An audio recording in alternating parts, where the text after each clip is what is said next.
ಎಲ್ಲರಿಗೂ ನಮಸ್ತೆ. ಕೊಡಗು ಚಾನಲ್ ವಿಶೇಷ ಕಾರ್ಯಕ್ರಮಕ್ಕೆ ಸ್ವಾಗತ. ನಾನು ಸುರೇಶ್ ಬೆಳಗೆರೆ.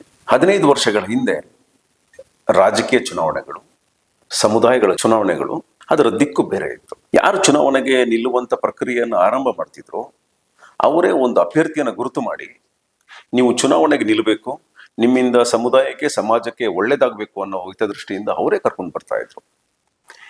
ಇತ್ತೀಚೆಗೆ ಚುನಾವಣೆಗಳ ಯಾವುದೇ ಚುನಾವಣೆ ಇರಲಿ, ಚುನಾವಣೆಗಳ ರೂಪುರೇಷೆಗಳು ಬದಲಾಗಿದೆ. ಸಮಾಜಕ್ಕೆ ಸಮುದಾಯಕ್ಕೆ ಸೇವೆ ಕೊಡಬೇಕೆಂಬ ಉದ್ದೇಶ ಈಗ ಎಲ್ಲರ ಮನದಲ್ಲಿದೆ. ಅದಕ್ಕೆ ಪೂರಕವಾಗಿಯೇ ಇದೇ ಸೆಪ್ಟೆಂಬರ್ 21ಕ್ಕೆ ಬೆಂಗಳೂರು 116 ವರ್ಷಗಳ ಇತಿಹಾಸ ಇರುವಂತಹ ಬೆಂಗಳೂರು ಕೊಡವ ಸಮಾಜದ ಚುನಾವಣೆ ಆಗ್ತಾ ಇದೆ. ಅದಕ್ಕೆ ಪ್ರತ್ಯೇಕವಾಗಿ ಪಕ್ಷೇತರ ಅಭ್ಯರ್ಥಿಯಾಗಿ ಜಂಟಿ ಕಾರ್ಯದರ್ಶಿ ಹುದ್ದೆಗೆ ಸರ್ಕಂಡ ಕೆ ಸೋಮಯ್ಯನವರು, ಕೊಡಗಿನ ಸರ್ಕಂಡ ಕೆ ಸೋಮಯ್ಯನವರು ಸ್ಪರ್ಧೆ ಮಾಡ್ತಾ ಇದ್ದಾರೆ. ಅವರ ಮನದಾಳದ ಮಾತುಗಳು, ಕೊಡವ ಸಮುದಾಯ, ಸಂಸ್ಕೃತಿ, ಭಾಷೆ, ಕೊಡವಮೆ, ಈ ಬಗ್ಗೆ ಅವರು ಏನು ಆ ಚಿಂತನೆಗಳು, ಚುನಾವಣೆ ಬಳಿಕ ಏನು ಅಭಿವೃದ್ಧಿ ಮತ್ತು ಒಳ್ಳೆತನದ ಚಿಂತನೆಗಳು ಇಟ್ಕೊಂಡಿದ್ದಾರೆ, ಆ ಬಗ್ಗೆ ಸಂಪೂರ್ಣವಾಗಿ ಅವ್ರ ಜೊತೆ ನಾವು ಮಾಹಿತಿಯನ್ನು ಪಡ್ಕೊಳ್ತೀವಿ. ಕಾರ್ಯಕ್ರಮಕ್ಕೆ ಸ್ವಾಗತ ಸರ್. ತಮಗೂ ಸಹ ಸರ್, ಈಗ ಹಿಂದೆ ಇದ್ದ, ನಾನು ಹೇಳ್ದೆ, ಇವಾಗ ಹಿಂದೆ ಇದ್ದ ಚುನಾವಣೆಗಳು ಬೇರೆ ಇತ್ತು. ಆವಾಗ ಯಾರು ಚುನಾವಣೆಗೆ ಮುಂದೆ ಬರ್ತಾ ಇರಲಿಲ್ಲ, ಧೈರ್ಯ ಮಾಡ್ತಾ ಇರಲಿಲ್ಲ. ಯಾರು ಪಕ್ಷ ಅಥವಾ ಇತರ ಸಮಾಜ ಸಮುದಾಯದವರೇ ನೀವು ನಿಲ್ಲೇಬೇಕು ಅಂತೇಳಿ ಬಲವಂತ ಮಾಡಿ ಚುನಾವಣೆಗೆ ಕರ್ಕೊಂಡು ಬರ್ತಾ ಇದ್ರು. ಈಗ ಕಾಲ ಬದಲಾಗಿದೆ. ಈಗ ಬಹುತೇಕ ಮಂದಿಗಳಿಗೆ ಈ ಸಮಾಜಕ್ಕೆ ಏನಾದರೂ ನಾವು ಮಾಡಬೇಕು, ನಮ್ಮ ಸಮುದಾಯಕ್ಕೆ ಏನಾದರೂ ಮಾಡಬೇಕು ಅನ್ನೋ ಉದ್ದೇಶ ಮತ್ತು ಒಂದು ಅನಿವಾರ್ಯತೆ ಅವ್ರ ಹೃದಯದಲ್ಲಿ ಇದೆ. ಅದಕ್ಕೆ ಪೂರಕವಾಗಿ ಇವತ್ತು ನೀವು ಕೊಡವ ಸಮಾಜದ ಚುನಾವಣೆಯಲ್ಲಿ ಜಂಟಿ ಕಾರ್ಯದರ್ಶಿ ಹುದ್ದೆಗೆ ತಾವು ಸ್ಪರ್ಧೆ ಮಾಡ್ತಾ ಇದ್ದೀರಿ. ಹೌದು ಸರ್. ಅದು ಒಂದು ಚುನಾವಣೆ ಅಂದ್ರೆ 2-3 ಬಣಗಳು ಇರ್ತದೆ. ಬಹುಶಃ ಕೊಡವ ಸಮಾಜದ, ಬೆಂಗಳೂರು ಕೊಡವ ಸಮಾಜದ ಚುನಾವಣೆಯಲ್ಲಿ ಕೂಡ 1-2 ಬಣಗಳು ಇರ್ಬೋದೇನೋ. ಖಂಡಿತ. ನೀವು ಅದನ್ನ ಹೊರತುಪಡಿಸಿ ನೀವು ಪಕ್ಷೇತರ ಅಂದ್ರೆ ಪ್ರತ್ಯೇಕವಾಗಿ ನಾನು ಜಂಟಿ ಕಾರ್ಯದರ್ಶಿ ಹುದ್ದೆಗೆ ನಿಲ್ತಾ ಇದ್ದೀನಪ್ಪ, ನನಗೆ ಸಹಾಯ ಮಾಡಿ, ಸಪೋರ್ಟ್ ಮಾಡಿ ಅಂತ ನೀವು ಕೇಳ್ತಾ ಇದ್ದೀರಿ. ಖಂಡಿತ ಸರ್, ನೀವು ಈಗ ಈ ಚುನಾವಣೆಗೆ ಬರೋದಕ್ಕೆ ಉದ್ದೇಶ ಏನು? ನಿಮ್ಮ ಹೃದಯದಲ್ಲಿ ಕೊಡವ ಸಂಸ್ಕೃತಿ, ಕಲಾಚಾರ ಮತ್ತು ನಿಮ್ಮ ಸಮುದಾಯಕ್ಕೆ ಏನಾದ್ರೂ ಮಾಡ್ಬೇಕನ್ನೋ ಕಿಚ್ಚಿದೆಯಲ್ಲ, ಅದ್ರ ಬಗ್ಗೆ ಸ್ವಲ್ಪ ನೀವು ವಿವರಣೆ ಕೊಡಿ. ಖಂಡಿತ ಸರ್. ತಾವೇ ಹೇಳಿದಾಗೆ ಸುಮಾರು 15 ವರ್ಷ ಹಿಂದೆ ಈ ಚುನಾವಣೆ ಪ್ರಕ್ರಿಯೆ ಇದ್ದ ರೀತಿ ಬೇರೆ, ಇತ್ತೀಚೆಗೆ ಅದರ ಬೆಳವಣಿಗೆಗಳು ಬೇರೆ ಬೇಕಿದ್ದಾಗಿದೆ, ಅದರಲ್ಲಿ ಸಂಶಯ ಬೇಡ. ಬೆಂಗಳೂರು ಕೊಡವ ಸಮಾಜದಲ್ಲಿ ತಾವು ಕೇಳಿದ ಹಾಗೇನೆ 2 ಗುಂಪುಗಳು ಚುನಾವಣೆಗೆ ಸ್ಪರ್ಧಿಸ್ತಿರೋದು ಈ ಸ್ಪರ್ಧೆ ಮಾಡ್ತಾ ಇದೆ, ಅದರಲ್ಲಿ ಸಂಶಯ ಇಲ್ಲ. ಅದು ತಪ್ಪು ಅಂತನೂ ನಾನು ಹೇಳಲ್ಲ. ಪ್ರಜಾಪ್ರಭುತ್ವ ವ್ಯವಸ್ಥೆಯಲ್ಲಿ ಎಲ್ರಿಗೂ ಅದು ಆ ರೈಟ್ಸ್ ಇದೆ. 2 ಬಣ ಇರ್ಬೋದು. ಸೊ ಹಾಗೆ ನಾನು ಕೂಡ ಒಬ್ಬ ಸಹ ಕಾರ್ಯದರ್ಶಿ ಸ್ಥಾನಕ್ಕೆ ನಿಲ್ಲಬೇಕು ಅಂತೇಳಿ ಒಬ್ಬ ಕೊಡವನಾಗಿ, ಜೊತೆಗೆ ಆ ಸಮಾಜದ ಒಬ್ಬ ಸದಸ್ಯನಾಗಿ ನಾನು ಕೂಡ ಒಬ್ಬ ಅಭ್ಯರ್ಥಿಯಾಗಿ ಕಣದಲ್ಲಿದ್ದೇನೆ. ಇದರಲ್ಲಿ ಯಾವುದೂ ಇಲ್ಲ. ಮತ್ತೆ ತಾವು ಹೇಳಿದಾಗ ಏನೋ ಖಂಡಿತ ನಿಜ. ಮೊದಲು ಹೇಗಾಗಿತ್ತು ಅಂತ ಹೇಳಿದ್ರೆ, ಒಂದು ಸಮಾಜದಲ್ಲಿ 4 ಜನ ಹೇಳಿ ನೀನು ಮಾಡು ಅಂದ್ರೆ ಮಾಡೋ ಮನಸ್ಥಿತಿ ಇತ್ತು. ಬಟ್ ಇತ್ತೀಚೆಗೆ ಏನಾಗಿದೆ, ಬಣಗಳು ನನ್ನನ್ನು ತಪ್ಪು ಅಂತ ವಾದ ಅಲ್ಲ, ಅದಕ್ಕೆ ನಾನು ಹೇಳಿದ್ರೆ ಇದು ತಪ್ಪು ಅಂತಲ್ಲ. ಚುನಾವಣೆ ಪ್ರಕ್ರಿಯೆ ನಡೆಯೋದು ಸಾಮಾನ್ಯವಾಗಿ ಅಂದ್ರೆ ಅದು ಆರೋಗ್ಯಕರವಾದ ಬೆಳವಣಿಗೆ ಇರಬೇಕು. ಅದು ಬಿಟ್ಟು ಹಾಗಂತೇಳಿ ಅದಕ್ಕೆ ನೀವು ಮತ್ತೆ ಮರು ಕೇಳ್ಬೋದು, ಹಾಗಾದ್ರೆ ಅಲ್ಲಿ ನಡೀತಿರೋದು ಆರೋಗ್ಯಕರ ಇಲ್ವಾ ಅಂತೇಳಿ. ಹಾಗೇನಿಲ್ಲ, ಆರೋಗ್ಯಕರವಾಗಿ ಖಂಡಿತ ಇದೆ. 2 ಬಣಗಳು ಇದ್ದಾಗ ನನಗೆ ಅಲ್ಲಿ ಅವಕಾಶ ಸಿಗಲಿಲ್ಲ. ನಾನೊಬ್ಬ ಅಭ್ಯರ್ಥಿ, ನನಗೂ ಈಗ ನನಗೆ 63 ವರ್ಷ ಸರ್. ನನ್ನ ಬದುಕಿನ ಅನುಭವದಲ್ಲಿ ಕೊಡವರ ಬಗ್ಗೆ, ಈ ಸಮುದಾಯದ ಬಗ್ಗೆ, ಕೊಡವ ಸಮಾಜಗಳ ಬಗ್ಗೆ ಎಲ್ಲವನ್ನೂ ತಿಳಿದಿದ್ದೇನೆ ಅಂತ ಹೇಳುವಷ್ಟು ಮುಟ್ಟಾಳ ನಾನಂತೂ ಅಲ್ಲ. ಒಂದು ಅಷ್ಟಿಷ್ಟು ಕಲ್ತ್ಕೊಂಡಿದ್ದೀನಿ, ತಿಳ್ಕೊಂಡಿದ್ದೀನಿ ಹಿರಿಕರಿಂದ. ಸೊ ಹಾಗಾಗಿ 115-16 ವರ್ಷ ಇತಿಹಾಸ ಅಂತ ಬೆಂಗಳೂರು ಕೊಡವ ಸಮಾಜದಲ್ಲಿ ನನ್ನ ಕೈಲಾದ ಸೇವೆಯನ್ನ ಕೊಡವರಿಗೆ, ಕೊಡವ ಸಮಾಜಕ್ಕೆ ಹಾಗೂ ಸಮುದಾಯಕ್ಕೆ ಏನಾಗುತ್ತೆ, ಎಲ್ಲವೂ ನನ್ನ ಮನಸ್ಸಲ್ಲಿ ಏನಿದೆ ಎಲ್ಲವೂ ಕಾರ್ಯಗತ ಆಗ್ಲಿಕ್ಕಿಲ್ಲ. ಕೆಲವನ್ನಾದ್ರೂ ಮಾಡಬಹುದೇನೋ ಒಂದು ದೊಡ್ಡ ಆಕಾಂಕ್ಷೆ ಮನಸ್ಸಲ್ಲಿ ಇಟ್ಕೊಂಡು ಸ್ಪರ್ಧೆಗೆ ಇಳಿದಿದ್ದೇನೆ. ಆ ಸಮಾಜದ ಗೌರವಾನ್ವಿತ ಏನು 15-16 ಸಾವಿರ ಸದಸ್ಯರಿದ್ದಾರೆ, ಅದರಲ್ಲಿ ಯಾರು ವೋಟರ್ಸ್ ಇದ್ದಾರೆ ಅವರಿಗೆ ಫೈನಲಿ ತೀರ್ಪುದಾರರು ಅವರೇ, ಅದರಲ್ಲಿ ಸಂಶಯ ಬೇಡ. ಪ್ರಯತ್ನ ನನ್ನದು, ಫಲ ದೇವ್ರದ್ದು ಅಂತ ಅಂದ್ಕೋತೀನಿ. ಇದಿಷ್ಟು ಹೇಳ್ಬೋದು. ಇದು ಬಿಟ್ಟು ಬೇರೆ ತಮ್ಮಲ್ಲಿ ಏನಾದರೂ ಅದ್ರ ಬಗ್ಗೆ ತಿಳ್ಕೊಳ್ಳೋ ಆಸಕ್ತಿ ಇದ್ರೆ ಕೇಳಬಹುದು ಸರ್. ಈಗ ನೀವು ಮೂಲತಃ ಕೊಡಗಿನವರು? ಖಂಡಿತ. ನೀವು ಮೂಲತಃ ಕೊಡಗಿನವ್ರು. ನೀವು ಬೆಂಗಳೂರು ಕೊಡೋ ಸಮಾಜದ ನೀವು ಸದಸ್ಯರು. ಹೌದು ಎಷ್ಟು ವರ್ಷ ಆಗಿದೆ ನೀವು ಬೆಂಗಳೂರಿಗೆ? ಸರ್, ನಂದು ಮೂಲತಃ ಕೊಡಗು ಇಲ್ಲೇ ಪಕ್ಕದಲ್ಲಿ ಸಿರಂಗಳಿ ಗ್ರಾಮದವ ನಾನು. ಸಿರಂಗಳಿ ಗ್ರಾಮದ ಸರ್ಕಂಡ ಮನೆಯಲ್ಲಿ ಹುಟ್ಟಿ ಬೆಳೆದು ಗರ್ವಾಲೆ ಶರಂಗಳಿ. ಗರ್ವಾಲೆ ಸಿರಂಗಳಿ, ಹೌದು. ಹುಟ್ಟಿ ಇಲ್ಲೇ PUC ವರೆಗೆ ಚೆನ್ನಮ್ಮ ಜೂನಿಯರ್ ಕಾಲೇಜಲ್ಲಿ PUC ಎಲ್ಲ ಕಲ್ತಾದ್ಮೇಲೆ ಬಡತನ. ಮುಂದೆ ಓದಬೇಕು ಅಂತ ಬಹಳ ದೊಡ್ಡ ಆಸೆ ಇತ್ತು, ಅವಕಾಶ ಆಗಲಿಲ್ಲ. ಯಾರನ್ನೂ ದೂರ್ಲಿಕ್ಕಿಲ್ಲ. ನಮಗಿದ್ದ ಪರಿಸ್ಥಿತಿಯಲ್ಲಿ PUC ಓದಿಸಿದೆ. ನಮ್ಮ ತಂದೆಯವರಿಗೆ ಈ ಮೂಲಂತರ ನಾನು ಖಂಡಿತ ನಾನು ನೆನ್ಸ್ಕೋತೀನಿ. ಈ ಸಂದರ್ಭದಲ್ಲಿ ನಮ್ಮ ತಂದೆ ತಾಯಿಗಳಿಗೆ ಒಂದು ನಮಸ್ಕಾರ ಮಾಡ್ತೀನಿ. ಯಾಕಂದ್ರೆ ಅವರ ಶ್ರಮ ನಮ್ಮನ್ನು PUC ತಲುಪಿಸಿದೆ. ಸೊ ತದನಂತರ ಎಲ್ಲರೂ ಬೆಂಗಳೂರಿಗೆ ವಲಸೆ ಹೋದಾಗೆ ಹೊಟ್ಟೆಪಾಡು ನಾವು ಬೆಂಗಳೂರಿಗೆ ಹೋದ್ವಿ. 1981 ಅಂತ ಅಂದ್ಕೋತೀನಿ. 81ರಲ್ಲಿ ಹೋಗಿ ಒಂದ್ 2-3 ವರ್ಷ ಅಲ್ಲಿ ಇದ್ದೆ. ತದನಂತರ ಕಾರಣಾಂತರದಿಂದ ಮೈಸೂರು, HD ಕೋಟೆ ಹೀಗೆಲ್ಲ ಸುತ್ತಾಡ್ಕೊಂಡು ಜೀವನ ಅಲ್ವಾ. ಸೊ ತಿರುಗಿ 91 ಜೂನ್ 19ಕ್ಕೆ ಬೆಂಗಳೂರಿಗೆ ಹೋದೆ. ಡೇಟ್ ಕೂಡ ನಾನು ಹೇಳ್ತೇನೆ, ನೆನಪಿದೆ ನನಗೆ. ಇಲ್ಲ ಹಾಗಿಲ್ಲ. ನಾನು HD ಕೋಟೆ ಬಿಟ್ಟು ಮೈಸೂರು ಬೆಂಗಳೂರಿಗೆ ಹೋದಾಗ 1991 ಜೂನ್ 19ನೇ ತಾರೀಕು ನಾನು ಹೋಗಿದ್ದೆ. ಇನ್ನೂ ನೆನಪಿದೆ. ಕಾರಣ ಏನು ಅಂತ ಹೇಳಿದ್ರೆ ಮಕ್ಕಳ ವಿದ್ಯಾಭ್ಯಾಸ ಅದು ಇದು ಇತ್ತು. ಒಟ್ಟಿನಲ್ಲಿ ಹೇಳಿದ್ನಲ್ಲ, ಬದುಕು ಆರಿಸ್ಕೊಂಡು ನಾವು ಬೆಂಗಳೂರಿಗೆ ಹೋದವರು. ಬಹುಶಃ 89 ಕಾರಣ ನಿಮ್ಮ ಬದುಕನ್ನು ಆರಿಸ್ಕೊಂಡು ನೀವು ಬೆಂಗಳೂರು ಹೋದ್ರಿ. ಖಂಡಿತ ಹೋಗಿದ್ದೌದು, ಇದ್ರ ಸಂಶಯ ಎಲ್ಲ. ನಾನಲ್ಲ, ಬಹುಶಃ ಕೊಡಗಿನ ಬಹುತೇಕರು ಇದನ್ನೇ ಮಾಡಿದ್ದಾರೆ ಅಂತ ಅಂದ್ಕೋತೀನಿ. ಆ ಕಾಲಘಟ್ಟ ಆಗಿತ್ತು, ತಮಗೆ ಗೊತ್ತಿರೋ ಹಂಗೆ. ಕೊಡಗಿನಲ್ಲಿ ಆ ಕಾಲಘಟ್ಟಕ್ಕೆ ಭತ್ತ ಬಿಟ್ರೆ ಕಾಫಿ, ಏಲಕ್ಕಿ ಬಿಟ್ರೆ ಕಾಫಿ ಈ ಮಟ್ಟದಲ್ಲಿ ಇರ್ಲಿಲ್ಲ. ಇತ್ತೀಚೆಗೆ ಬೆಲೆಗಳು ಇರ್ಲಿಲ್ಲ, ಆ ತರ ಇತ್ತು. ಸೊ ಹಾಗಿದ್ದಾಗ ನಾವು ಬದುಕು ಕಟ್ಕೊಂಡು ಹೊರಟವರು. ಅಲ್ಲಿ ಹೋಗಿ ಬದುಕು ಕಟ್ಕೊಂಡ್ವಿ. ಬದುಕು ಕಟ್ಕೊಳ್ಳೋ ಸಂಸಾರ, ಮಕ್ಕಳ ವಿದ್ಯಾಭ್ಯಾಸ ಇದೆಲ್ಲ ನಡೀತಾನೆ ಬಂತು ಒಂದು ಪ್ರೋಸೆಸ್. ಈಗ 60 ತುಂಬಿದ ಮೇಲೆ ರಿಟೈರ್ಡ್ ಅಂತ ಹೇಳ್ತಾರೆ. ಬಟ್ ನನಗೆ ನನ್ನ ಲೆಕ್ಕದಲ್ಲಿ ನಾವು ಪ್ರೈವೇಟ್ ಲೈನ್ ಆದ್ರಿಂದ ಮಾನಸಿಕವಾಗಿ ರಿಟೈರ್ಡ್ ಖಂಡಿತ ಆಗಿಲ್ಲ ಅದಾಗೋದಿಲ್ಲ ಅಂತ ಅನ್ಕೋತೀನಿ. ಸೊ ಹಾಗಾಗಿ ಈಗ ಸಮಯ ಇದೆ. ಇಷ್ಟು ವರ್ಷ ನಮ್ಮ ಬದುಕು ಅಂತ ಇತ್ತು. ನಮ್ಮ ಸಮಾಜಕ್ಕೆ, ನಮ್ಮ ಜನಾಂಗಕ್ಕೆ ಏನಾದ್ರೂ ನಮ್ಮ ಕೈಲಾಗಿದ್ದು, ನಮಗೆ ಪ್ರಪಂಚದ ಬಗ್ಗೆ ತಿಳಿದಿರೋದು ಏನಾದ್ರೂ ಒಂದು ಸ್ವಲ್ಪ ಕೊಡುಗೆ ಕೊಡಬಹುದಾ, ಪ್ರಯತ್ನ ಅಷ್ಟೇ. ಅದು ಜನರಿಗೆ ತಲುಪುತ್ತಾ ಬಿಡುತ್ತ ಅನ್ನೋದು ಭಗವಂತನ ಇಚ್ಛೆ. ನಮ್ಮ ಪ್ರಯತ್ನ ಅಂತ ಹೇಳಿ ನಾನು ಇಲ್ಲಿ ಹೇಳ್ತಿದ್ದೇನೆ ಸರ್. ಆಯ್ತು, ಈಗ ನೀವು 15-16 ಸಾವಿರ ಸದಸ್ಯರಿದ್ದಾರೆ ಅಂದ್ರೆ, ಹೌದು. ಈ ಚುನಾವಣೆಗೆ ನೀವು ನಿಮ್ಮ ಹಿರಿಯರನ್ನ ಭೇಟಿ ಮಾಡಿ. ಈಗ ನಿಮ್ಗೆ ವೆಲ್ ವಿಷರ್ಸ್ ಅಂತ ಇರ್ತಾರೆ. ಹೌದು, ಯಾರಿಗಾದ್ರೂ ವೆಲ್ ವಿಷರ್ ಇರ್ತಾರೆ. ಹೌದು. ನಿಮ್ಮ ವೆಲ್ ವಿಷರ್ಗಳನ್ನ ಭೇಟಿ ಮಾಡಿದಾಗ ನಿಮಗೆ ಪೂರಕವಾಗಿ ಸ್ಪಂದನೆ ಆಗಿತ್ತು ಇದಕ್ಕೆ. ಈ ಚುನಾವಣೆಗೆ ನಿಲ್ಲಪ್ಪ ನೀನು, ಇಲ್ಲ ನೀ ಪ್ರತ್ಯೇಕವಾಗಿ, ಕೆಲವರು ಏನ್ ಹೇಳ್ತಾರೆ, ಯಾಕೆ ಪ್ರತ್ಯೇಕವಾಗಿ ನಿಲ್ತೀಯ ನೀನು ಸುಮ್ಮನೆ ಸೈಲೆಂಟ್ ಆಗಿ ಇದ್ಬಿಡು ಅನ್ನೋರು ಕೂಡ ಇರ್ತಾರೆ, ಇಲ್ಲ ಅಂತಲ್ಲ. ಖಂಡಿತ. ಆದ್ರೆ ನೀವು ಮತ್ತೆ ಮುಂದುವರೆದಿದ್ದೀರ ಅಂದ್ರೆ ನಿಮಗೆ ಹಿತೈಷಿಗಳ ಆಶೀರ್ವಾದ ನೀವು ಪಡ್ಕೊಂಡಿದ್ದೀರಿ ಅಂತ ಅನ್ಕೋತೀನಿ ನಾನು. ಇಲ್ಲ, ಖಂಡಿತ ಒಳ್ಳೆ ಪ್ರಶ್ನೆ ಕೇಳಿದ್ರಿ ನೀವು. ಒಬ್ಬ ಬೆಂಗಳೂರು ಅಂತ ಕೊಡೋ ಸಮಾಜದಲ್ಲಿ ಒಬ್ಬ ಇಂಡಿಪೆಂಡೆಂಟ್ ಆಗಿ ಅಂದ್ರೆ ಸ್ವತಂತ್ರವಾಗಿ ನಿಲ್ಲೋದು ಅಷ್ಟು ಸುಲಭದ ವಿಚಾರ ಅಲ್ಲವೇ ಅಲ್ಲ. ಅದಕ್ಕೆ ಕೇಳ್ತೀನಿ. ನಾನು ನಿಲ್ತೀನಿ ಅಂದಾಗ ಬೇಡ ಅನ್ನೋರು, ಎದುರಿಸೋರು ಎಲ್ಲ ಇದ್ರು, ಇಲ್ಲ ಅಂತಿಲ್ಲ. ಅದು ಯಾರು ಏನು ಅದು ಬೇಡ. ಬಟ್ ಹಿರಿಕರ ಆಶೀರ್ವಾದ, ವೆಲ್ ವಿಸರ್ಸ್ ಅಂತ ಹೇಳಿದ್ರಿ, ಖಂಡಿತ ಇದರಲ್ಲಿ ಮುಚ್ಚುಮರೆ ಏನಿಲ್ಲ. ನಾವು ಕೊಡೋರು ಅದು ಒಂದೇ ಮಾನಭಾವನೆ, ಅದೇ ಇಟ್ಕೊಂಡು ಅದನ್ನೇ ಇಟ್ಕೊಂಡೆ ನಾನೇನ್ ಮಾಡಿದೆ. ನಾನು ಇದು ನಿಲ್ತೀನಿ ಅಂತ ತೀರ್ಮಾನ ಮಾಡಿದಾಗ ಬೇಡ ಬೇಕು ಇದೆಲ್ಲ ಮಧ್ಯ ಇಲ್ಲಿ ಒಂದು ನಿಮಗೆ ಇದೊಂದು ನಾನು ಸ್ಪಷ್ಟಪಡಿಸ್ತೇನೆ. ಯಾರ ಒತ್ತಡಕ್ಕೂ ಏನಿಲ್ಲ. ನನಗೆ ಮಾತೆ ಕಾವೇರಮ್ಮ ಮಾ ಗುರು ಈಗ ಗೊತ್ತಪ್ಪ, ನಮ್ಮ ಗುರುಕಾರಣ ಏನು ನಾವು ಪೂಜೆ ಮಾಡ್ತೀವಿ, ಅವ್ರು ಕೊಟ್ಟ ಧೈರ್ಯದಲ್ಲಿ ನಾನು ಮುಂದುವರೆದಿದ್ದೀನಿ. ಸೊ ನಾನು ನಾಮಿನೇಷನ್ ಫೈಲ್ ಮಾಡ್ಬೇಕು ಅಂತ ಹೊರಟಾಗ ಹಿರಿಕರನ್ನ ಕೆಲವರನ್ನ ನಾನು ಭೇಟಿಯಾಗಿ ಅವ್ರ ಆಶೀರ್ವಾದ ಪಡ್ಕೊಂಡೆ. ಹಿತೈಷಿಗಳು ಅನ್ನೋದಕ್ಕಿಂತ ಹಿರಿಕರು, ಕೆಲವರಿಗೆ ಕೊಡೋ ಸಮಾಜದಲ್ಲಿ ಅವರ ಅನುಭವ ಏನಾಗಿದೆ ಅದು ನನಗೆ ವಯಸ್ಸಾಗಿಲ್ಲ. ಸೊ ಆ ದೃಷ್ಟಿಯಿಂದ ಅವರ ಅನುಭವ ಬೇಕು, ಅವರ ಆಶೀರ್ವಾದ ಬೇಕು ಅಂತೇಳಿ ನಾನು 1-2 ಹೆಸರು ಹೇಳ್ತೇನೆ, ಏನು ತಪ್ಪೇನಿಲ್ಲ ಅಂತ ಅಂದ್ಕೋತೀನಿ. ಚಪ್ಪುಡಿರ ತಿಲಕ್ ಸುಬ್ಬಯ್ಯ ಅಂತಿದ್ದಾರೆ, ಕೊಡೋ ಸಮಾಜ. ಹೌದೌದು, ಕೊಡೋ ಸಮಾಜಕ್ಕೆ ಅವರು ಕೊಡುಗೆ ಅಪಾರವಾದ್ದು. ಅವರ ಏನಲ್ಲಿಗೆ ಸೇವೆ ಇದೆ, ಅಷ್ಟು ವಯಸ್ಸಾಗಿಲ್ಲ ನನಗೆ. ಆ ದೃಷ್ಟಿಯಿಂದ ಹಿರಿಕರ ಆಶೀರ್ವಾದ ಇರಲಿ ಅಂತ ಅವ್ರಿಗೆ ಹೋಗಿ ಹೇಳಿದೆ ನಾನು. ಅವರು ಬೆಂತಟ್ಟಿ ಹೇಳಿದ್ರು, ಗುಡ್, ನಿಂದೇನಿದೆ ಪ್ರಯತ್ನ ಮಾಡಪ್ಪ ಅಂತ ಹೇಳಿದ್ರು. ಹಾಗೇನೆ ಬೇರೆ ಅಯ್ಯಣ್ಣ ಅಂತಿದ್ರು, ಅವ್ರು ಇಲ್ಲ ಇವಾಗ, ಪುಣ್ಯಾತ್ಮರು. ನನ್ನ ಭಾಗಕ್ಕೆ ನಿಜವಾಗ್ಲೂ ಅವರು ತುಂಬಾ ನನಗೊಬ್ಬರ ಫೇವ್ರೇಟ್ ಒಬ್ಬ ಮನುಷ್ಯ ಅವರು. ಸೊ ಅವ್ರ ಮನೆಗೆ ಹೋದೆ. ಸೀತಾ ಆಂಟಿ ಅವ್ರ ಮಿಸಸ್ ಇದ್ರು. ಅವ್ರ ಹತ್ರ ಹೋಗಿ, ಆಂಟಿ ನಾನೀಗ ಥರ ಎಲೆಕ್ಷನ್ಗೆ ಹೋಗ್ತಾ ಇದ್ದೀನಿ. ಏನಪ್ಪ, ಹೌದಾ, ಸರಿ, ನಿನ್ಗೆ ಒಳ್ಳೇದಾಗ್ಲಪ್ಪ, ದೇವ್ರು ಒಳ್ಳೇದು ಮಾಡ್ಲಿ ಅಂತ ಹೇಳಿದ್ರು. ಅವರು ನನಗೆ ಆಶೀರ್ವಾದ ಮಾಡಿದ್ರು, ಒಂದು ಕಪ್ ಕುಡಿಲಿಕ್ಕೆ ಕೊಟ್ಟರು. ಅಲ್ಲಿ ಅಯ್ಯಣ್ಣಂಕ್ಲು ಇಲ್ಲ, ಅವ್ರ ಫೋಟೋ ಇತ್ತು, ಅದಕ್ಕೊಂದು ನಮಸ್ಕಾರ ಬರೀ ಬಂದೆ. ಯಾಕಂದ್ರೆ ಸಮಾಜಕ್ಕೆ ಅವರೆಲ್ಲ ತುಂಬ ದುಡಿದವರು. ಸೊ ಹಾಗೆ ಐಚೋಡಿ ದೇವಪ್ಪ ಅಂಕಲ್ ಅಂತಿದ್ದಾರೆ, ಅವ್ರ ಹತ್ರ, ಹೀಗೆ ಕೆಲವರ ಹತ್ರ, ಹಾಗೆ ಕೆಲವ್ರ ಮನೆಗೆ ಹೋಗಕ್ಕಾಗ್ಲಿಲ್ಲ. ಸೀತಾ ಆಂಟಿ ಅಂತಿದ್ದಾರೆ, ಮೊನ್ನಂಡ, ಅವರಿಗೆಲ್ಲ ನಾವು ಫೋನ್ ಮುಖಾಂತರ ಅವರೆಲ್ಲರ ಆಶೀರ್ವಾದ ತಗೊಂಡು ಗೆಲ್ಲೋದು ಬಿಡೋದು ಬೇರೆ. ನಾನೊಂದೊಂದು ಪ್ರಯತ್ನ ಇರ್ಲಿ ಅಂತ ಈ ಪ್ರಯತ್ನ ಮಾಡ್ತಾ ಇದ್ದೀನಿ. ಖಂಡಿತ ಸರ್, ಅದಾದಷ್ಟರಿಂದ ಪ್ರತ್ಯೇಕ. ಈಗ ನೀವು ಕ್ಯಾನ್ವಾಸ್ ಅಂತೂ, ಈಗ ನೀವು ಯಾವುದೇ ಚುನಾವಣೆ ಅಂದ್ರೆ ಕೂಡ ಕ್ಯಾನ್ವಾಸ್ ಮಾಡ್ಬೇಕಾಗತ್ತೆ. ಖಂಡಿತ. ನೀವು ಕ್ಯಾನ್ವಾಸ್ ಮಾಡಕ್ ಹೋದಾಗ ಪ್ರತಿಕ್ರಿಯೆಗಳು ಹೆಂಗಿತ್ತು? ಇಲ್ಲ, ಕ್ಯಾನ್ವಸ್ ಅಂತ ಹೇಳಿದ್ರೆ ಬ್ಯಾಂಗ್ಳೂರ್ ಅಂತ ನಗರದಲ್ಲಿ ಏನಾಗುತ್ತೆ ಸರ್, 40,000 ಅಂದಾಜು 40,000 ಜನ ಇದ್ದಾರೆ ಅಂತ ಹೇಳ್ತಾರೆ. ಅದರಲ್ಲಿ 16 ಜನ ಮೆಂಬರ್ ಅಂತಾರೆ.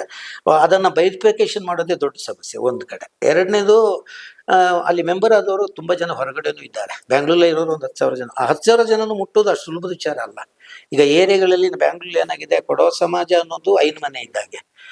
ಏರಿಯಾ ವೈಸ್ ಒಂದು 31 ಸಂಘಗಳಿದ್ದಾವೆ.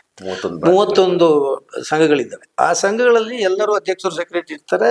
ನಾನು ಮಾಡಿದ ಪ್ರಯತ್ನ ನಾನು ಹೇಳ್ತಾ ಇದ್ದೇನೆ, ಆ 31 ಸಂಘದ ಅಧ್ಯಕ್ಷರು ಮತ್ತು ಕಾರ್ಯದರ್ಶಿಗಳಿಗೆ ಖುದ್ದಾಗಿ ಫೋನ್ ಮಾಡಿ, ನಿಮ್ಮಲ್ಲಿ ಮಾತಾಡ್ಲಿಕ್ಕೆ ಅವಕಾಶ, ನಾನು ಒಬ್ಬನೇ ಇರೋದ್ರಿಂದ ಜನ ಸೇರ್ಸಕ್ಕಾಗಲ್ಲ, ಅದಕ್ಕೊಂದಷ್ಟು ಬೇಕು ನನಗೆ. ನಾನು ಇಲ್ಲಿ ಒಂದು ಮೂಲ ಉದ್ದೇಶ ಇನ್ನೊಂದು ಇತ್ತು ಏನು ಅಂತ ಹೇಳಿದ್ರೆ, ಎಲೆಕ್ಷನ್ಗೆ ನಿಂತು ಕೊನೆಯವರೆಗೆ 1 ರೂಪಾಯಿ ಖರ್ಚು ಮಾಡೋದಿಲ್ಲ ಎಲೆಕ್ಷನ್ಗಾಗಿ. ನಾನು ಕೊಡವರ ಓಟ್ ಕೇಳೋದಕ್ಕೆ, ನಿಮ್ಮ ಸೇವೆ ಮಾಡೋದಕ್ಕೆ, ಕೊಡವರ ಸೇವೆ ಮಾಡೋದಕ್ಕೆ ನಾನು ದುಡ್ಡು. ಇಲ್ಲಿ ಕೂಡ ಹಣ ಬೇಕಾಗುತ್ತೆ. ಯಾಕೆಂದ್ರೆ ಅಲ್ಲಲ್ಲ, ಅದು ನಾನು ಏನು ಕೇಳಿದೆ ಅಂತ ಹೇಳಿದ್ರೆ, ಕೆಲವು ಸರಿ ಹಾಗೆ ಅಂತೇಳಿ ನೀವು ಅದೇ ಹೇಳಿ, ನಾನು ಹೇಳಿದ್ಕೆ ಮತ್ತೆ ನೀವು ಇಲ್ಲಿ ಹಣ ಖರ್ಚಾಗತ್ತ ಅಂತಲ್ಲ. ಕೆಲವರು ಮಾಡೋದನ್ನ ಕೆಲವು ಸನ್ನಿವೇಶದಲ್ಲಿ ಕಂಡಿದ್ದೇವೆ. ಅದು ಎಲ್ಲ ಪಕ್ಕರಿ ಅಲ್ಲಲ್ಲಿ ನಡೀತದೆ. ಆ ದೃಷ್ಟಿಯಲ್ಲಿ ನಾನು ಏನಕ್ಕೆ ಅದು ಹೇಳಿದೆ ಅಂತ ಹೇಳಿದ್ರೆ, ಯಾವುದೇ ಕಾರಣಕ್ಕೂ ಹಣ ಖರ್ಚು ಮಾಡಿ ಕೊಡೋವಾಗ ನಿಮ್ಮ ಸೇವೆ ಮಾಡೋದಕ್ಕೆ ನಿಮಗೆ ನಾನು ಖರ್ಚು ಮಾಡಿ ಬರುವಂತ ಅವಶ್ಯಕತೆ ಇಲ್ಲ ಅಂತೇಳಿ ನಾನು ಈ ಮೊದಲೇ ಒಂದು ಆಡಿಯೋ ಮುಖಾಂತರ ಜನರಿಗೂ ತಿಳಿಸಿದ್ದೆ ನಾನು.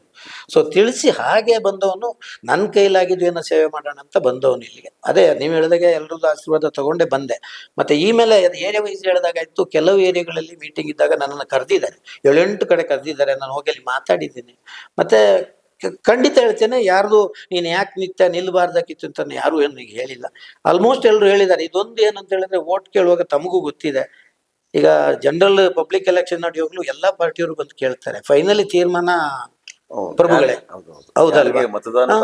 ಹಕ್ಕಿದೆ ಅವ್ರು, ಮತ್ತೆ ಅವ್ರದ್ದು ಅದು ತೀರ್ಮಾನ. ಸೊ ಇಲ್ಲೂ ಏನಾಯ್ತು, ನಾನು ಕೇಳಿದವ್ರು ಯಾರು ಇಲ್ಲ ಅಂತ ಹೇಳಲ್ಲ, ಅದು ಓಟ್ ಆಗುತ್ತೋ ಬಿಡುತ್ತೋ. ಬಟ್ ಅವರ ಪಾಸಿಟಿವ್ ಇಲ್ಲ, ನೀನು ಹೋಗು, ನೀನು ಮಾಡ್ತಾ ಇದೆಯಾ, ಒಬ್ಬ ನುಗ್ಗಿದ್ಯಾ, ಅದು ಒಳ್ಳೇದು ಅಂತಾನೆ ಪಾಸಿಟಿವ್ ಆಗಿ ಮಾತಾಡಿದ್ದಾರೆ. ಅದು ನನಗೆ ಆನೆ ಬಲ.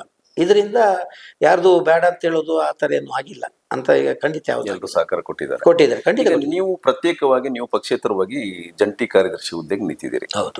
ಈಗ 2 ಬಣಗಳಿದ್ದಾವೆ ಅಂತ ನೀವು ಹೇಳಿದ್ರಿ. ಹೌದು. ಈಗ ನೀವು ಮತದಾರ ನಿಮ್ಮ ಮೇಲೆ ಮನ್ಸು ಮಾಡಿ, ನಿಮ್ಮ ಕೊಡೋ ಸಮುದಾಯದ ಸದಸ್ಯತ್ವ ಯಾರಿಗಿದೆಯೋ ಅವು ಸದಸ್ಯರು ಮನ್ಸು ಮಾಡಿ, ಇಲ್ಲಪ್ಪ ನಮ್ಮ ಸರ್ಕಂಡ ಸೋಮೇನವ್ರನ್ನ ಗೆಲ್ಸೋಣ ಅಂತ ಜಂಟಿ ಕಾರ್ಯದರ್ಶಿ ಹುದ್ದೆ ಗೆಲ್ಸಿದ್ರೆ, ಈಗ ನೀವು ಯಾವ್ದು ಮೇಜರ್ ಆಗಿ ಗೆದ್ದಿರುತ್ತೆ ಆ ಬಣ ಜೊತೆ ನೀವು ಟೈಪ್ ಮಾಡ್ಕೋಬೇಕು ಖಂಡಿತ. ಆವಾಗ ನೀವು ಪ್ರತ್ಯೇಕವಾಗಿ ನೀವು ಪಕ್ಷೇತರಾಗಿ ನಿಂತಿರ್ತೀರಿ. ಏನ್ ನೀವು ನಿಮ್ಮ ಸಮಾಜಕ್ಕೆ ನಿಮ್ಮ ಸಮುದಾಯಕ್ಕೆ ಏನಾದ್ರು ಒಂದು ಮಾಡ್ಬೇಕು ಅಂತ ಒಂದು ಆಲೋಚನೆ ಮತ್ತೆ ಒಂದು ಇಮ್ಯಾಜಿನೇಷನ್ ಇರುತ್ತೆ. ಅದಕ್ಕೆ ಇತರರು ಅಡ್ಡಿ ಉಂಟು ಮಾಡಲ್ವಾ? ಅದು ನಮ್ಮ ಮನಸ್ಥಿತಿ. ಎಷ್ಟು ಸಪೋರ್ಟ್ ಮಾಡಬಹುದು ಅಂತ? ಇಲ್ಲ ಸರ್, ಇಲ್ಲ, ನಾನು ಹೇಳ್ತೇನೆ, ಇದು ಒಳ್ಳೆ ಪ್ರಶ್ನೆನೇ ಇದು. ಈಗ ಒಂದು ವೇಳೆ ಜನ ಆಶೀರ್ವಾದ ಮಾಡಿ ನಾನು ಆಯ್ಕೆ ಆದ್ರೆ, ಬೇರೆ ಒಂದೇ ಗ್ರೂಪ್ ಬರ್ಬೋದು ಅಥವಾ ಇನ್ನೊಂದು ಗ್ರೂಪ್ ಬರ್ಬೋದು, ಮಿಕ್ಸ್ ಆಗಿ ಬರ್ಬೋದು, ಗೊತ್ತಿಲ್ಲ. ಬಂದವರೆಲ್ಲರೂ ಆದ್ಯವಾಗಿ ನಾವು ಯೋಚನೆ ಮಾಡಬೇಕಾಗಿದ್ದು, ಪ್ರಥಮವಾಗಿ ನಾವೆಲ್ಲರೂ ಕೊಡೋರು. Yes, exactly. ಎಲ್ಲರಿಗೂ ಈ 13 ಜನ ಯಾರು ಇದ್ದಾರೆ ಗ್ರೂಪ್ ಅಲ್ಲಿ, ಯಾರು ನಾನೊಂದು 13 ಲೆಕ್ಕ ಹಾಕಿದ್ರೆ ಎಲ್ಲರಿಗೂ ಕೊಡವ ಜನಾಂಗಕ್ಕೆ ಕೆಲಸ ಮಾಡೋಕೆ ಇಷ್ಟಪಟ್ಟೆ ಬಂದವರು.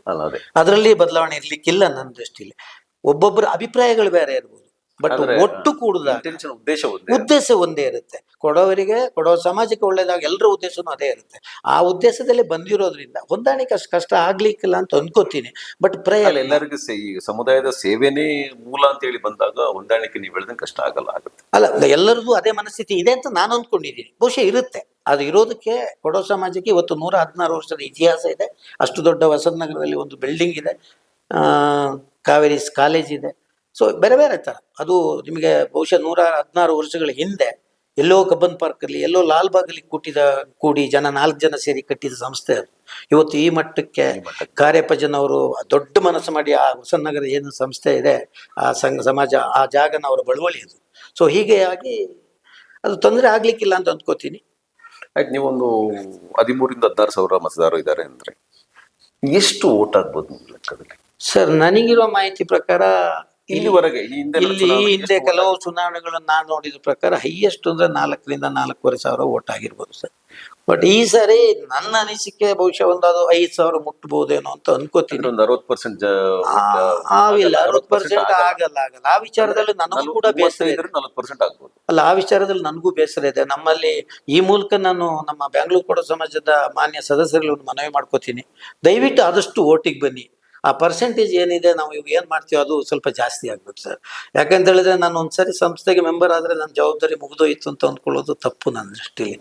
ನಾನು ಮೆಂಬರ್ ಆಗಿ ಅಲ್ಲಿ ಬಂದ ಮೇಲೆ ಅಲ್ಲಿ ಯಾಕೆ ಬರ್ತಾ ಇಲ್ಲ ಅವರು? ಸರ್ ಕಾರಣಗಳು ಹಲವು ಇರ್ಬೋದು. ಕೆಲವರಿಗೆ ಕೆಲಸದ ಒತ್ತಡಗಳಿರ್ತಾರೆ, ಅವರ ಬಿಸಿ ಶೆಡ್ಯೂಲ್ಗಳು ಇರ್ತದೆ, ಕೆಲವರಿಗೆ ಏಜ್ ಆಗಿರ್ತದೆ, ಬ್ಯಾಂಗ್ಳೂರ್ ಟ್ರಾಫಿಕ್ ನಿಮಗೆ ಗೊತ್ತಿದೆ, ಅದರ ಸಮಸ್ಯೆಗಳು ಇರ್ಬೋದು. ಮತ್ತೆ ಅಲ್ಲಿ ಸ್ವಲ್ಪ ನಮಗೆ ಒಂದು ಯಾರು ಪ್ರಾಮಾಣಿಕವಾಗಿ ಹೇಳ್ಬೇಕಂದ್ರೆ ಪಾರ್ಕಿಂಗ್ ಸ್ವಲ್ಪ ಸಮಸ್ಯೆ ಇದೆ. ಇದೆಲ್ಲ ಸಮಸ್ಯೆಗಳಿಂದ ಜೊತೆಗೆ ಈ ಎಲೆಕ್ಷನ್ ಇದ್ದ ದಿವಸ ಎಲ್ಲೋ ಒಂದು ಮದುವೆ ಇರ್ತದೆ, ಅಲ್ಲಿಗೆ ಹೋಗ್ಲೇಬೇಕು ಊರಲ್ಲಿ, ಈ ತರ ಸಮಸ್ಯೆಗಳಿಂದ ಟೆಕ್ನಾಲಜಿ ಬೆಳೆದಿರೋದ್ರಿಂದ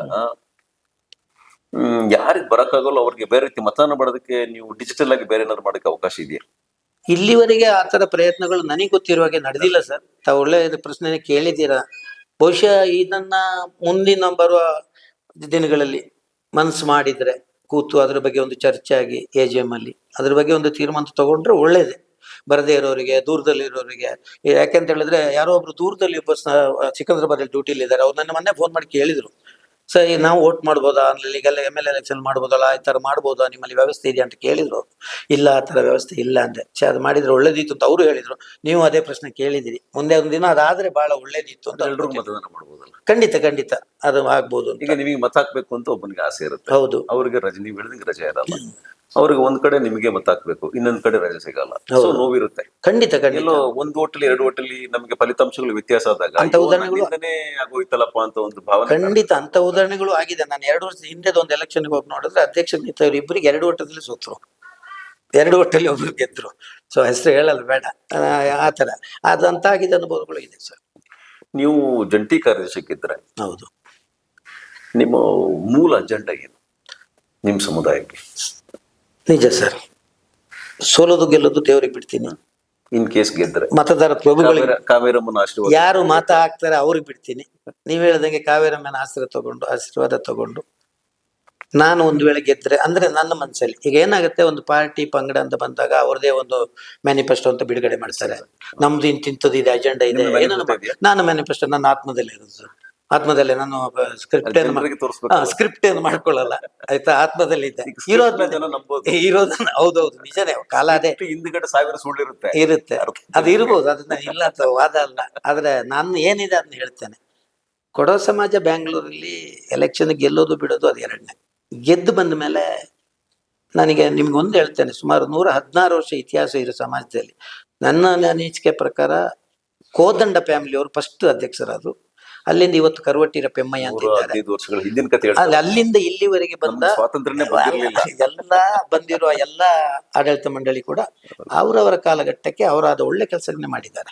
ಅದರಲ್ಲಿ ಸಂಶಯ ಬೇಡ. ಅಷ್ಟು ಮಾಡಿರೋದ್ರೆ ಸಮಾಜ ಆ ಮಟ್ಟಕ್ಕೆ ಬೆಳೆದಿರೋದು, ಇದರಲ್ಲಿ ಸಂಶಯ ಬೇಡ. ಸಣ್ಣ ಸಣ್ಣ ನ್ಯೂನತೆಗಳು ಎಲ್ಲೆಲ್ಲೂ ಇರುತ್ತೆ, ಹುಡುಕ್ತಾ ಹೋದ್ರೆ ಎಲ್ಲೆಲ್ಲೂ ನನ್ನಲ್ಲೂ ಹುಡುಕಿದೆ, ಅದು ಬೇಡ ಇಲ್ಲಿ.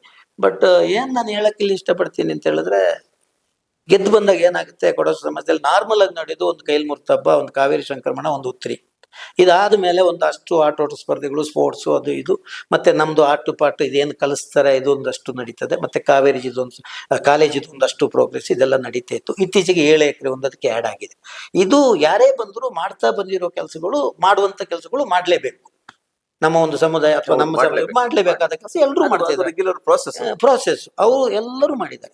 ನನ್ನ ಉದ್ದೇಶ ನಿರಂತರವಾಗಿ ಕೊಡವ ಸಮಾಜ ಅಂತ ಸಂಸ್ಥೆಯಲ್ಲಿ ಬಂದ್ರೆ ಅದು ಬರೀ ಬ್ಯಾಂಗ್ಳೂರು ಕೊಡವ ಸಮಾಜದ ಆಡಳಿತಕ್ಕೆ ಸಂಬಂಧಪಟ್ಟದ್ದಲ್ದೇನೆ ಕೊಡವರ ಸಮಸ್ಯೆಗೆ, ಇಡೀ ಕೊಡವರ ಸಮಾಜಕ್ಕೆ, ಕೊಡಗಿನ ಸಮಸ್ಯೆಗೆ ಕೂಡ. ಅಂದ್ರೆ ಕೊಡವರ ಮೂಲನೇ ಕೊಡಗು ಮೂಲ. ಈ ಮೂಲದಲ್ಲೇ ಸರಿ ಇಲ್ಲ ಅಂತೇಳಿ ನಾನಲ್ಲಿ ನನಗೆ ಊಟ ಇದೆ, ನನ್ನ ತಂದೆ ತಾಯಿ ಪರಿಸ್ಥಿತಿಯನ್ನು, ನನ್ನ ಅಕ್ಕಪಕ್ಕದ ಮನೆಯವರ ಪರಿಸ್ಥಿತಿ, ಇದ್ರ ಬಗ್ಗೆ ನಾವು ಸ್ವಲ್ಪ ಯೋಚನೆ ಮಾಡ್ಬೇಕಲ್ವಾ. ನಾನು ಹೇಳಿದೆಲ್ಲ ಆಗದೆ ಇರ್ಬೋದು, ನಾನು ಏನ್ ಮನಸ್ಸಲ್ಲಿದೆ ಅದೆಲ್ಲ ಆಗದೆ ಇರ್ಬೋದು, ಆದ್ರೆ ಕೆಲವನ್ನಾದ್ರೂ ಮಾಡ್ಬೋದು ಅಂತ ನಾನು ಅಂದ್ಕೊಂಡಿದ್ದೀನಿ. ಅದು ಯಾವುದು ಅಂತ ನೀವು ಕೇಳೋದಾದ್ರೆ, ನಮ್ಮಲ್ಲಿ ಕೊಡವ ತಕ್ಕ ಯಾವುದೇ ಒಂದು ಸಂಸ್ಕೃತಿ, ಒಂದು ಜನಾಂಗ ಉಳಿಬೇಕು ಅಂತ ಹೇಳಿದ್ರೆ ಬಹುಶಃ ಭಾಷೆನೆ ಬಿಟ್ರೆ ಹೋಯ್ತು, ಸಂಸ್ಕೃತಿ ಹೋಯ್ತು, ಸಮುದಾಯ ಹೋಯ್ತು. ಸೊ ಅದು ನಮ್ಮಲ್ಲಿ ನಿಜವಾಗ್ಲೂ ನಾನು ಭಾರಿ ಬೇಜಾರದಿಂದ ಹೇಳ್ತಾ ಇದ್ದೀನಿ. ಕೆಲವು ಮನೆಗಳಲ್ಲಿ ಹೋದ್ರೆ ಮಕ್ಕಳಿಗೆ ಕೊಡಗು ಭಾಷೆನೆ ಬರೋದಿಲ್ಲ. ಅದು ತುಂಬಾ ಮನಸ್ಸಿಗೆ ಆಂಗ್ಲ ಭಾಷೆ ನಮ್ಮ ಆ ಮಟ್ಟಕ್ಕೆ ಸವಾರಿ ಮಾಡಿದೆ ನಮ್ಮಲ್ಲಿ. ನಾವು ಇವಾಗ್ಲೂ ಹೇಳ್ತೀವಿ, ಇಂಗ್ಲಿಷ್ ಅನ್ನೋದು ಒಂದು language, it's not A knowledge. ಹೌದು, ಅದು ಒಂದು ಕಮ್ಯುನಿಕೇಶನ್ ಮಾಡೋದಕ್ಕೆ ಒಂದು ಭಾಷೆ ಅಷ್ಟೇ, ಅದು ಜ್ಞಾನವಲ್ಲ ಅಂತ ನಾವು ಹೇಳ್ತಾ ಬರ್ತೀವಿ. ಖಂಡಿತ. ಈಗ ಎಲ್ಲ ಭಾಷೆಗಳು, ಕನ್ನಡದಷ್ಟೇ ಎಲ್ಲರೂ ನಾನು ಅದೇ ಏನ್ ಹೇಳಕ್ ಹೊರಟೆ ಅಂತ ಹೇಳಿದ್ರೆ, ನಾನು ಕೊಡವ ಅಂತ ಹೇಳೋದಕ್ಕೆ ಮೊದಲು ನನಗೆ ಕೊಡೋ ಭಾಷೆ ಗೊತ್ತಿರಬೇಕು. ನನ್ನ ಭಾಷೆನೇ ನನಗೆ ಗೊತ್ತಿಲ್ಲ ಅಂದ್ರೆ ಇದು ಭಾಷೆ ನನ್ನ ನಮ್ಮ ಪ್ರಶ್ನೆ. ಸಂಸ್ಕೃತಿಯ ಮೂಲ. ಸಂಸ್ಕೃತಿಯ ಮೂಲ. ಅದನ್ನು ನಾವು ಉಳಿಸ್ಲಿ ಬೆಳೆಸಲಿಲ್ಲ, ಅದಕ್ಕೆ ನಾವು ಪ್ರೋತ್ಸಾಹ ಕೊಡ್ಲಿಲ್ಲ ಅಂದ್ರೆ ಅದೊಂದು ನೋವಿದೆ. ಅದನ್ನು ಹೇಗೆ ಮಾಡ್ಬೋದು ಅಂತ ಕೇಳೋರು ಇರಬಹುದು. ಅದಕ್ಕೆ ಬೇರೆ ಬೇರೆ ದಾರಿಗಳಿದೆ. ಕೂತು ಮಾತಾಡಿದ್ರೆ ಪ್ರತಿಯೊಂದು ಸಮಸ್ಯೆಗೂ ಪರಿಹಾರ ಇರುತ್ತೆ. ನಮಗೆ ಆ ತಾಳ್ಮೆ ಬೇಕು, ಆ ಮನಸ್ಸು ಬೇಕು, ಸಮಯ ಬೇಕು. ಇದು ಒಂದು. ಎರಡನೇದು, ಇಡೀ ಕೊಡಗಿನಲ್ಲಿ ಎಲ್ಲರಿಗೂ ಗೊತ್ತಿರುವ ಸತ್ಯ, ಒಂದಷ್ಟು ಹುಡುಗರು ಪ್ರತಿ ಊರಿಗೆ ಹೋದ್ರೆ ಗೊತ್ತಾಗುತ್ತೆ, 35-40 ಆಗಿರ್ತದೆ, ಮದುವೆಗಳಾಗಿರಲ್ಲ. ಮದುವೆ ಆಗಿರಲ್ಲ. ಮದುವೆ ಆದ್ರೂ ಮಕ್ಕಳಾಗಲ್ಲ. ಕೆಲವರಿಗೆ ಇದು ತಮಾಷೆ ಅನ್ಸ್ಬೋದು. ಇದು ಬಹಳ ಯೋಚನೆ ಮಾಡುವಂಥ ವಿಚಾರ. ನಾನು ಇದ್ರ ಮಧ್ಯೆ ಒಂದು ಹೇಳ್ತೇನೆ. ಈಗ 7 ಎಕರೆ ಸಿಕ್ಕಿದೆ, ನಾವು ದೊಡ್ಡ ದೊಡ್ಡ ಮಾಲ್ ಕಟ್ತೀವಿ ಅಂತ ಇಟ್ಕೊಳ್ಳಿ, ಏನೋ ಮಾಡ್ತೀವಲ್ಲಿ, ದೊಡ್ಡದು ಮಾಡ್ತೀವಿ. ನಾಳೆ ನಮ್ಮ ಜನಸಂಖ್ಯೆನೇ ಇಲ್ಲ ಅಂದ್ರೆ ರೂಢಿಸೋರು ಯಾರು? ಅದ್ರ ವಾರಸದಾರ. ಈ ಸಮಸ್ಯೆ ನಮ್ಮಲ್ಲಿ ಈ ದೊಡ್ಡದಿದೆ. ಸಮಸ್ಯೆಗೆ ಸುಮಾರು ಜನ ಧ್ವನಿ ಎತ್ತಿದೆ. ಅದು ಆಗಬೇಕು, ಇನ್ನೂ ಅದು ಆಗ್ಬೇಕು. ಅದು ಹೇಗೆ ಮಾಡೋದು ಹಾಗಂತೇಳಿ ಮಕ್ಕಳಾಗಿಲ್ಲ ನಾವೇನ್ ಮಾಡೋದು? ಹಾಗಲ್ಲ. ಒಬ್ಬ ವ್ಯಕ್ತಿಗೆ ಮದುವೆ ಆಗಿ ಇಷ್ಟು ವರ್ಷದ ಒಳಗೆ ಬೇಗ ಮಾಡ್ಕೊಂಡು, ಅಥವಾ 3 ಮಕ್ಕಳಾದ್ರೆ ಎಜುಕೇಶನ್ ನಾವು ತಗೋತೀವಿ, ಅಥವಾ ಏನೋ ಒಂದು ಈ ತರ ಒಂದು ಇದು ಮಾಡ್ಲಿಕ್ಕಿದೆ. ಅದು. ಎರಡನೇದು, ಅದಾದ್ಮೇಲೆ ಡೈವರ್ಸ್. ಅದು ಎಲ್ಲಲ್ಲೂ ಇದೆ, ನಮ್ಮಲ್ಲೂ ಇದೆ. ಅದು ಒಂದು ದೊಡ್ಡ ಪಿಡುಗು. ಇದಾದ್ಮೇಲೆ ನಮ್ಮಲ್ಲಿ ಹುಡುಗರು ಏನಾಗುತ್ತೆ, ವಿದ್ಯಾಭ್ಯಾಸದ್ದು ಹಣವಂತರಿಗೆ, ಸ್ಥಿತಿವಂತರಿಗೆ ಅದು ಗೊತ್ತಾಗ್ಲಿಕ್ಕಿಲ್ಲ. ಕೊಡೋರು ಎಲ್ಲರೂ ಶ್ರೀಮಂತರಲ್ಲ ಸರ್. ನನ್ನ ಲೆಕ್ಕದಲ್ಲಿ ಒಂದು 10% ವೆಲ್ ಸೆಟ್ಲ್ಡ್ ಇರ್ಬೋದು. ಇನ್ನೊಂದು 40% ಓಕೆ ನನ್ನ ಬದುಕು. ಬಾಕಿ 50 ಜನಕ್ಕಿಂತ ಪರ್ಸೆಂಟೇಜ್ ಜಾಸ್ತಿ ಇವತ್ತು ಕಷ್ಟದಲ್ಲಿ. ಅದೇ ಇದೆ. ಒಂದು ಶ್ರೀಮಂತ ಕೊಡುವವರೆಗೂ ಬಡವ ಕೊಡುವವರೆಗೂ ಒಂದು ಅಡ್ಡಗೋಡೆ ಇದೆ. ಅದನ್ನ ಅಲ್ಲ, ಅದು ಕೆಲವನ್ನ ನಿವಾರಣೆ ಮಾಡೋದಷ್ಟು ಸುಲಭ ಆಗ್ಲಿಕ್ಕಿಲ್ಲ ಅನ್ಕೋತೀನಿ. ಪ್ರಯತ್ನ ಪಟ್ರೆ ಯಾವ್ದು ಸಾಧ್ಯ ಇಲ್ಲ. ಮೊದಲು ಏನ್ ಗೊತ್ತಾ, ಪ್ರಯತ್ನಗಳು ನಡೀತಾ ಇದೆ. ಅದೇ ಎಲ್ರಿಗೂ ಮನ್ಸಲ್ಲಿ ಬರಬೇಕು ನಾವು ಕೊಡೋರು ಅಂತ. ಅಲ್ಲಿ ನಾನು ಶ್ರೀಮಂತ ಬಡವ ಬಂದ್ರೆ ಇದು ನೀವು ಹೇಳಿದ್ದು ನಾನು ಹೇಳ್ತೇನೆ. ಅದು ಬಿಟ್ಟು ನಾನು ಕೊಡಗಿನವ ಅಂತ ಮನಸ್ಸಿಗೆ ಬಂದ್ರೆ ಅದು ಕಡಿಮೆ ಮಾಡ್ಬೋದು. ದೊಡ್ಡ ವಿಚಾರ ಅಲ್ಲ ಅಂತ ಅನ್ಕೋತೀನಿ. ಪ್ರಪಂಚದಲ್ಲಿ ನೋಡ್ಕೊಂಡ್ರೆ ನಮ್ಮ ಕೊಡವ ಸಂಸ್ಕೃತಿಗೆ ಸಾಟಿ ಇಲ್ಲ. ಹೌದೌದು, ಶ್ರೀಮಂತ ಸಂಸ್ಕೃತಿಯ ತವರೂರು ಕೊಡೋದು. ಖಂಡಿತ. ನಮ್ಮ ಆಚಾರ ವಿಚಾರ, ನಮ್ಮ ಆಚರಣೆಗಳು, ಹಬ್ಬಗಳು ಇದೆಲ್ಲ ಬಹಳ ಅದ್ಭುತವಾಗಿ ನಡೀತದೆ. ಎಲ್ಲಾ ಸಮುದಾಯಗಳು ಸೇರ್ಕೊಂಡು ನಮ್ಮ ಹಬ್ಬಗಳನ್ನ ಆಚರಣೆ ಮಾಡ್ತವೆ. ಅಂದ್ರೆ ನಾನು ಕೊಡವನಲ್ಲಿದ್ರು ಕೂಡ ಕೊಡವ ಹಬ್ಬಗಳನ್ನ ಅದ್ದೂರಿಯಾಗಿ ಆಚರಣೆ ಮಾಡ್ತೀನಿ. ಕಾವೇರಿ ತೀರ್ಥೋದ್ಭವ ಆಗ್ಬೋದು, ಉತ್ತರಿ ಆಗ್ಬೋದು, ಕೈಪೂದ ಆಗ್ಬೋದು, ಹೌದೌದು, ಅದನ್ನ ತುಂಬಾ ಅದ್ಭುತವಾಗಿ ಆಚರಣೆ ಮಾಡ್ತೀವಿ. ಅಂತ ಆಚರಣೆಗಳೆಲ್ಲ ಕೊಡಗಿನಲ್ಲಿ ನೀವ್ ಹೇಳಿದಂಗೆ ಸುಮಾರು ಸಮಸ್ಯೆಗಳಿದ್ದಾವೆ. ಹೌದೌದು. ಅದು ಬಿಟ್ಟರೆ ಬೇರೆ ಸಮಸ್ಯೆಗಳು ನನ್ನ ಮನಸ್ಸಲ್ಲಿ ಇರೋದು, ಒಂದು ವಿದ್ಯಾಭ್ಯಾಸ ಹೇಳಿದೆ. ಎರಡನೇದು, ನಾನು ಯಾರನ್ನು ಡ್ರಿಂಕ್ಸ್ ಮಾಡಬೇಡಿ ಅಂತ ಹೇಳಲ್ಲ, ಆ ರೈಟ್ಸು ನನಗಿಲ್ಲ. ಆದರೆ ಈ ಮದುವೆಗಳಲ್ಲಿ ಅಲ್ಲಿ ಇಲ್ಲಿ ನಾವು ಏನು ತುಂಬ ದುಂದುವೆಚ್ಚ ಮಾಡ್ತೀವಿ, ಅದನ್ನು ಸಮಾಜಗಳು ಮನಸ್ಸು ಮಾಡಿದ್ರೆ ಕಡಿಮೆ ಮಾಡ್ಬೋದು. ಎಲ್ಲ ಸಮಾಜದವರಿಗೆ, ಬರೀ ಬೆಂಗಳೂರು ಕೊಡೋ ಸಮಾಜ ಒಂದು ಅಂತಲ್ಲ, ಬ್ಯಾಂಗ್ಳೂರ್ ಕೂಡ ನನ್ನ ದುಡ್ಡು ನಾನು ಖರ್ಚು ಮಾಡ್ತೀನಪ್ಪ ಅಂತ ಕೇಳ್ತಾರೆ. ನಿಮ್ಗೆ ಏನ್ ಮಾಡೋದು? ಅಲ್ಲ, ಅದನ್ನ ತಪ್ಪು ಅಂತ ಹೇಳ್ತಿಲ್ಲ. ಅದಕ್ಕೆ ನಾನು ಫಸ್ಟ್ ಹೇಳಿದ್ದು ಕುಡಿಬೇಡಿ ಅಂತ ಯಾರಿಗೂ ನಾನು ಹೇಳಲ್ಲ.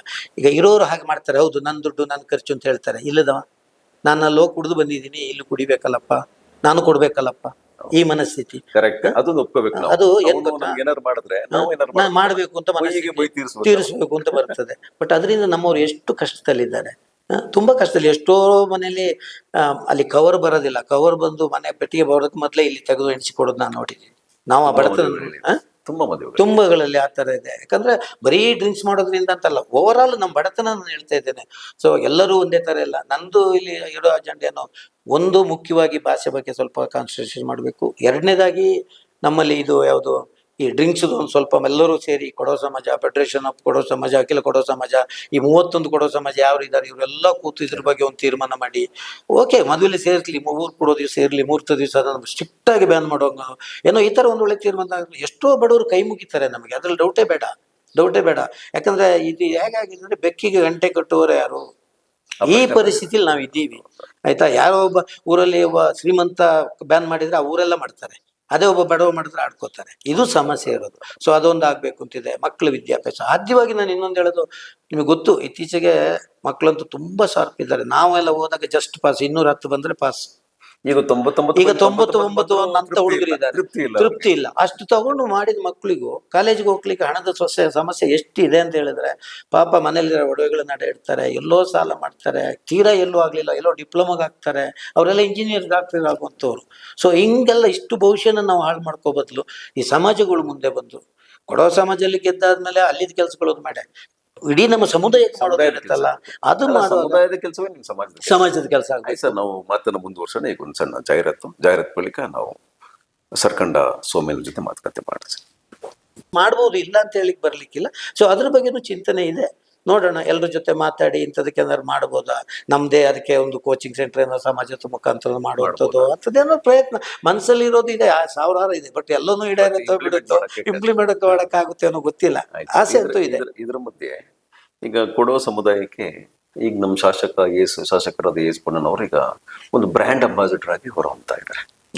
ಒಂದು ಅವ್ರ ಶಾಸಕರು, ಇನ್ನೊಂದು ಮುಖ್ಯಮಂತ್ರಿಗಳ ಕಾನೂನು ಸಲಹೆಗಾರರು. ಈಗಲೂ ಮಾತಿದೆ, ಕರ್ನಾಟಕದ ಪವರ್ಫುಲ್ ಎಮ್.ಎಲ್.ಎ. ಪೊನ್ನಣ್ಣ ಅಂತ ಒಂದು ಮಾತಿದೆ. ಓಕೆ. ಸೊ ಇವರ ಹೆಚ್ಚಿನ ಮುತುವರ್ಜಿಯಿಂದ ಬೆಂಗಳೂರು ಕೊಡವ ಸಮಾಜಕ್ಕೆ ಒಂದು 7 ಎಕರೆ ಜಾಗ ಮಂಜೂರಾಗಿದೆ. ಸೊ ಈ ಚುನಾವಣೆ ನಿಟ್ಟಿನಲ್ಲಿ ನೀವು ಶಾಸಕರನ್ನ ಭೇಟಿ ಮಾಡಿ ಸಹಕಾರ ಕೋರಿದ್ದೀರಾ ಅಥವಾ ಹಿಂಗೆ?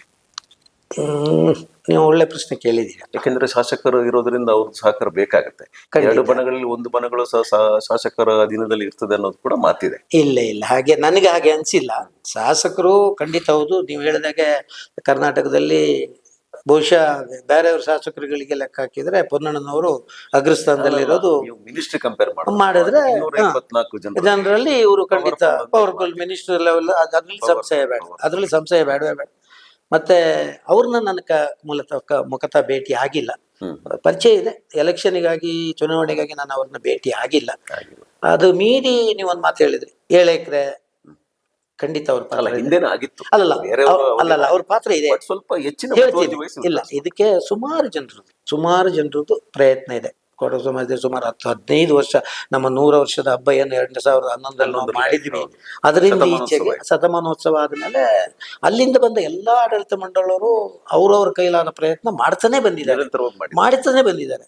ಏನಾಯ್ತು, ಆಟ ಆಡ್ತಾ ಇದ್ರು, 100 ಆಗಿರ್ಲಿಲ್ಲ, ಸೆಂಚುರಿ ಆಗಿರ್ಲಿಲ್ಲ. ಅದು ಬಹುಶಃ ಪೊನ್ನಣ್ಣನ ಇತ್ತು. ಅದು ಪೊನ್ನಣ್ಣನವರು ಬಂದ್ಮೇಲೆ ನಮ್ಗೆ 100 ಸೆಂಚುರಿ ಆಯ್ತು ಅಂತ ನಾನು ಅನ್ಕೋತೀನಿ. ಅವರ ಪ್ರಯತ್ನ ದೊಡ್ಡದಿದೆ ಕೊಡವ ಸಮಾಜಕ್ಕೆ. 7 ಎಕರೆಗೆ, ಸ್ಪೆಷಲಿ 7 ಎಕರೆಗೆ ಅವ್ರ ಪ್ರಯತ್ನ ದೊಡ್ಡದಿದೆ. ಅದ್ರ ಹಿಂದೆ ದುಡ್ದ ತುಂಬಾ ಜನರಿದ್ದಾರೆ. ಒಬ್ರಿಬ್ರು ಹೆಸರು ಹೇಳಿ ಒಬ್ರು ನನ್ನ ಬಿಟ್ಟರು ಬೇಸರ ಮಾಡೋದು ಬೇಡ. ಅದಕ್ಕಾಗಿ ಕಾಯ ವಾಚ ಮನಸ ಯಾರ್ಯಾರು ದುಡ್ದಿದ್ದಾರೆ ಅವ್ರು ಎಲ್ರಿಗೂ ನಾನು ಏನಂದ್ರೆ ನಮಸ್ಕಾರ ಹೇಳ್ತೇನೆ. ಪೊನ್ನಣ್ಣವ್ರ ಪಾತ್ರ ಅಂತೂ ಖಂಡಿತ ಇದೆ.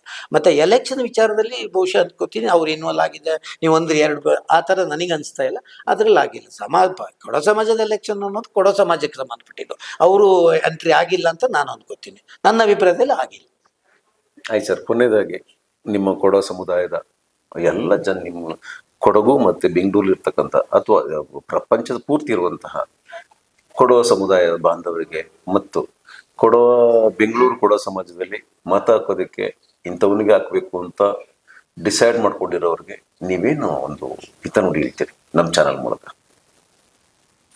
ಕೊನೆಯದಾಗಿ ತಾವು ಕೇಳಿದ್ದೀರಾ, ಬ್ಯಾಂಗ್ಳೂರ್ ತಾವು ಹೇಳ್ದಂಗೆ ಪ್ರಪಂಚ ಮೂಲೆ ಇರೋರಿಗೆ ಓಟ್ ಹಾಕೋ ವ್ಯವಸ್ಥೆ ಇಲ್ಲ.